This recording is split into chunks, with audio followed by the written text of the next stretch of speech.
रोहन बोपन्ना ने 43 साल की उम्र में अपना दूसरा मेडल जीता, तो वहीं पर उनके साथी खिलाड़ियों ने अपना अनुभव यहां पर शेयर किया।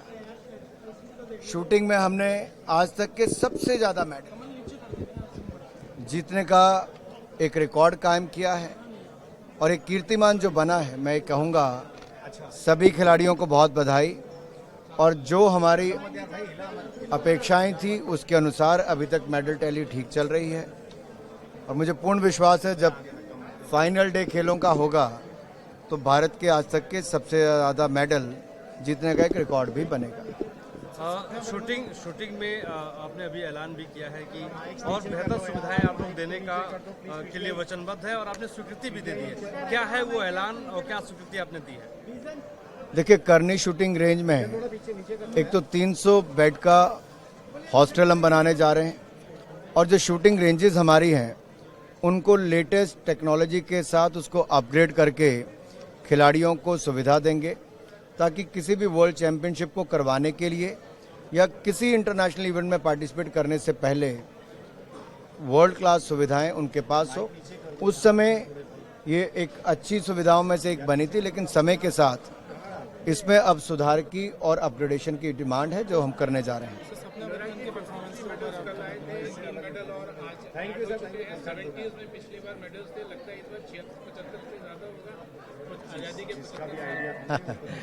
आप आज़ादी के 75 साल के साथ जोड़कर देखिए और भारत तो इस अमृत काल से स्वर्णिम काल की यात्रा में बहुत आगे जाना चाहता है, जहां एक और विकसित भारत बनना चाहता है। वहीं पर अपनी सॉफ्ट पावर जो स्पोर्ट्स है उसमें भी शानदार प्रदर्शन करने के लिए बजट में भी प्रधानमंत्री मोदी जी ने 3 गुना ज़्यादा बजट बढ़ाए।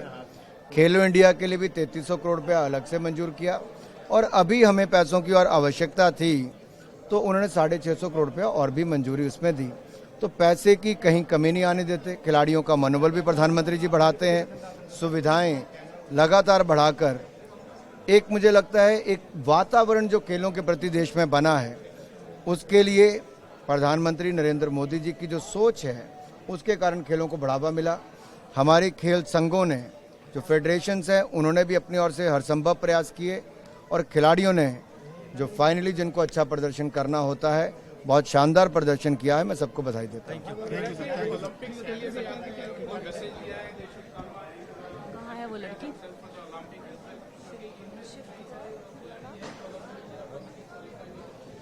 देखिए, 1 साल का समय हम सबके सामने रह गया पेरिस ओलंपिक्स 2024 से। बीच में 1-2 मेजर कंपटीशंस कुछ गेम्स के आएंगे और सबकी निगाहें पेरिस ओलंपिक्स के ऊपर हैं। लेकिन उससे पहले आज का मोमेंट ये है कि भारत ने खेलों में शानदार प्रदर्शन किया है।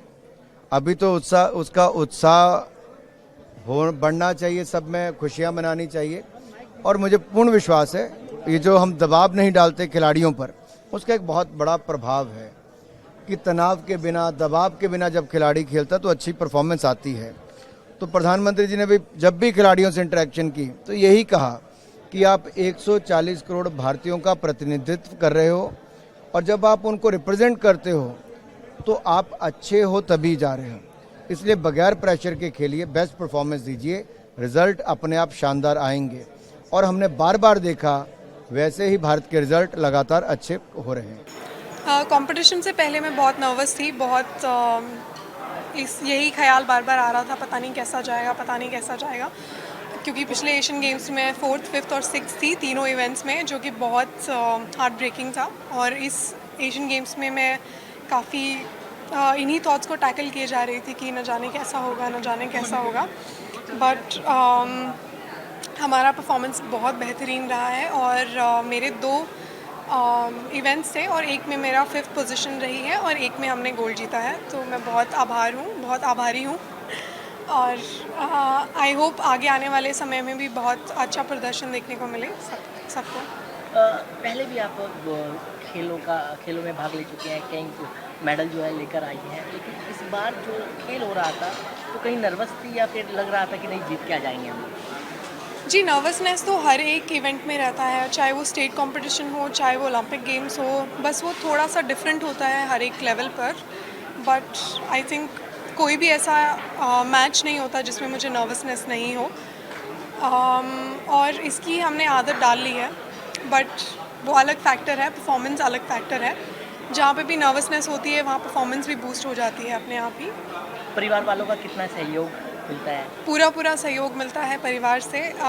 मैं बहुत थैंकफुल हूँ, मेरी फैमिली इतनी सपोर्टिव है। और ये कहना चाहूँगी सब लोगों को कि सब पेरेंट्स को, कि जब तक पेरेंट्स सपोर्ट नहीं करते हैं तब तक बच्चा दिल से दिमाग से आगे नहीं बढ़ पाता है। तो आप अगर चाहते हैं आपका बच्चा आगे बढ़े तो आप उनको सपोर्ट कीजिए, मानसिक रूप से, फिज़िकल, मेंटल, फाइनेंशियल, हर तरीके से। केंद्र सरकार तो खिलाड़ियों को पूरा सपोर्ट कर रही है, लेकिन हरियाणा सरकार की बात करें, क्या खेल जिस तरीके से आप नेशनल खेलते हैं तो ऐसा खेल का प्रबंध है हरियाणा सरकार, हरियाणा के अंदर? मैंने कल ही एक आर्टिकल पढ़ा है जिसमें मेंशन किया था कि हरियाणा में हर एक मेजर ज़िले में रेंज बनाए जाएंगी। और अभी तक कोई भी हरियाणा की खुद की रेंज नहीं है। जैसे करनी सिंह है दिल्ली में, बट वैसे हरियाणा की कोई भी रेंज नहीं है। तो आई थिंक काफ़ी अच्छा इनिशिएटिव है और बहुत इंस्पायर होंगे लोग इससे, बहुत मोटिवेशन मिलेगा और शूटर्स और भी ज़्यादा नंबर्स में निकलेंगे हरियाणा से। हरियाणा की आपने बात करी, महिला खिलाड़ी लगातार जो है उभर के सामने आ रही हैं, लड़कों से आगे निकल रही हैं, क्या कहेंगी? लड़कियां छोरों से कम नहीं है, मतलब एक हरियाणा की मेरे कहावत। ख्याल से तो कभी कम नहीं थी। ऐसी सिचुएशन थी पहले वाले समय में कि ऐसे दबाया जाता था या फिर जो भी, बट जैसे जैसे एजुकेशन बढ़ रही है, जैसे जैसे लोग इस बारे में अवेयर हो रहे हैं, वैसे वैसे आई थिंक इक्वालिटी बढ़ रही है। और अब हम स्पोर्ट्स में साथ मिलकर खेलते हैं, साथ हमारी टीम्स होती हैं, साथ हम ट्रैवल करते हैं, साथ हम खाना खाते हैं, साथ रहते हैं। तो आई थिंक काफ़ी बदलाव देखने को मिला है और इक्वालिटी वाला माहौल है।